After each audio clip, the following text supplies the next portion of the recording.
Hello' everyone, welcome to my blog. আশা কৰোঁ আপোনালোক ভালে আছে। আজি এটা আপোনালোকক আগত দেখাব বিচাৰিছোঁ হেয়াৰ ষ্ট্ৰেট। এইটো কৰিছোঁ মেট্ৰিক্সৰ হয়, এক্সট্ৰা ৰেচিষ্টেণ্ট। আৰু যিহেতুকে চুলিখিনি অকণমান কাৰ্লি আছিলে আৰু হেনা কটেড হেয়াৰ হয়।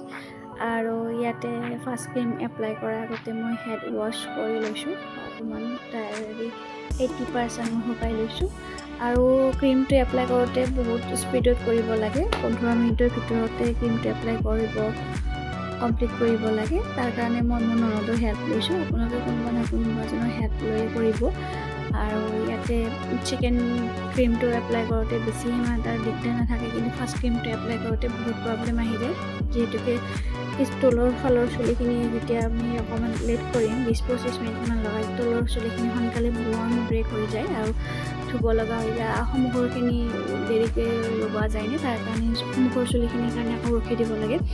তাৰ কাৰণে আপুনি খুব চেষ্টা কৰিব লাগে যে একেলগে গোটাই চুলিখিনি কম সময়ৰ ভিতৰতে হৈ যায়।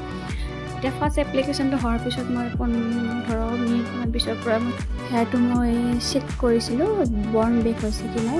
তাৰপিছতে মই 35 মিনিটৰ পিছতে মই হেড ৱাছ কৰাই দিছোঁ। আৰু ইয়াতে ষ্ট্ৰেট কৰিছোঁ মই যিটো আইকনিক ষ্ট্ৰেটনাৰ ব্যৱহাৰ কৰিছোঁ। আৰু এইটো যেতিয়া ফাইনেল ষ্ট্ৰেট কৰা হৈ গৈছিলে, ভিতৰৰ ফালে ঠাণ্ডা হৈছে নে মই চাইছিলোঁ। আৰু ষ্ট্ৰেট কৰাৰ পিছত 15-20 মিনিটমান সময় ৰখি দিব লাগে, যিহেতুকে বহুত হিট হৈ থাকে। হিট হ'লে নিউট্ৰেলাইজাৰ ব্যৱহাৰ কৰিব নালাগে। আৰু যেতিয়া ঠাণ্ডা হৈছিলে তেতিয়া মই নিউট্ৰেলাইজাৰ ব্যৱহাৰ কৰিছোঁ।